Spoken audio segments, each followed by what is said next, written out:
রিনার রান্নাঘরে সবাইকে স্বাগত। আজকে আমি একটা নতুন ভিডিও নিয়ে চলে এসেছি। আজকে বানাবো ডিম পরোটা। আমি এখানে ময়দা নিয়ে নিয়েছি। ময়দার মধ্যে নুন দেব, এই নুন দেব, চিনি দেব, একটু সাদা তেল দেব। মিউচুয়াল ফান্ডে বিনিয়োগ বাজারগত ঝুঁকি সাপেক্ষ যোজনার সঙ্গে সম্বন্ধিত যাবতীয় নথিপত্র মনোযোগ সহকারে পড়ে নেবেন। ভালো করে আমি এটাকে মাখিয়ে নেব।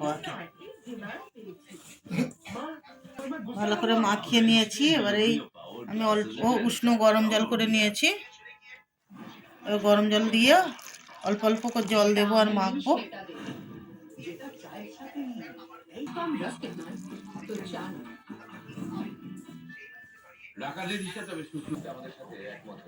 এবার আমি আস্তে আস্তে ভালো করে মেখে নেব। একটু তেল মাখিয়ে এরকম ভাবে ডো বানিয়ে নিয়েছি। এর মধ্যে একটু সাদা তেল মাখিয়ে নিয়েছি। এবারে চাপা দিয়ে রেখে দেবো 20 মিনিটের জন্য।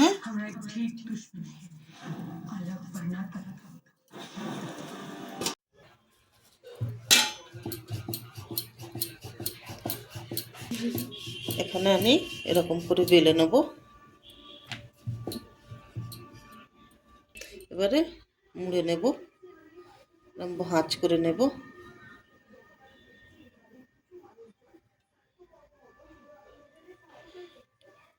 ভাঁজ করে নিয়ে আবার বেলে নেব।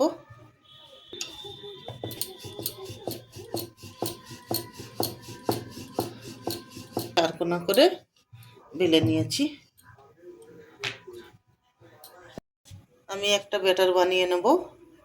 এখানে নিয়েছি 2টো ডিম, এখানে পেঁয়াজ কুচানো আছে, এখানে লঙ্কা কুচি আছে, এখানে ধনেপাতা কুচি আছে। ডিমটা ভেঙে দেব।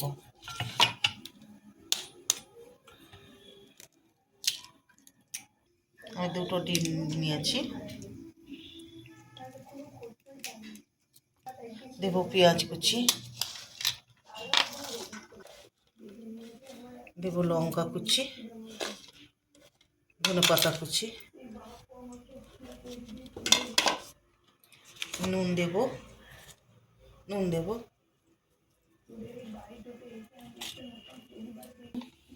একটু গোলমরিচের গুঁড়ো দেব। এবার ভালো করে মাখিয়ে নেব। ভালো করে ফাটিয়ে নেব। ব্যাটারটা বানিয়ে নিয়েছি।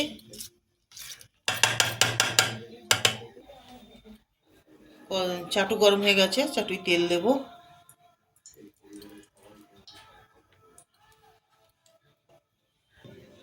এর মধ্যে চুবাবো। এবারে পরোটাটা এর মধ্যে চুবাবো, ব্যাটারের মধ্যে চুবিয়ে নেব।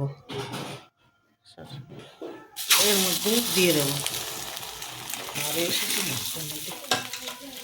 মধ্যে একটু দিয়ে দেবো।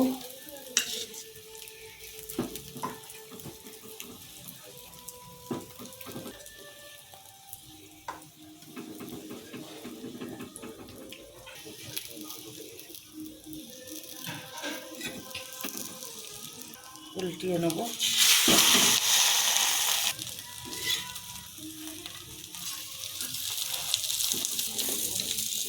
এখন একটু লাল লাল করে ভেজে নেব।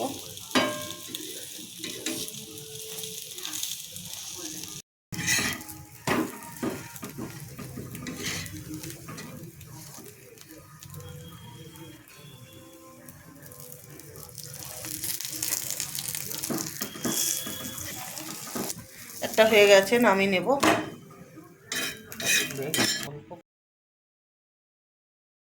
আবার এরকম করে বানিয়ে নেব।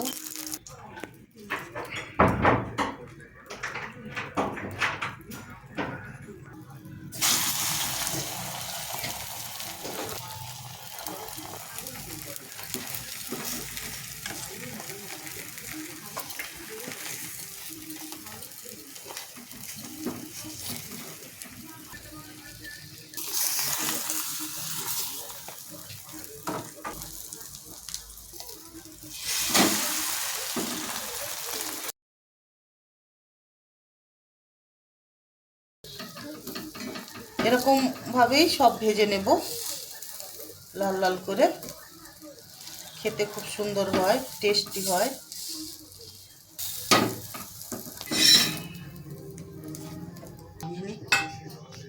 ডিম পরোটা রেডি হয়ে গেছে। যদি ভালো লেগে থাকে লাইক, কমেন্ট, শেয়ার করে দেবেন। নতুন নতুন ভিডিও পাওয়ার জন্য চ্যানেলটিকে সাবস্ক্রাইব করে দেবেন।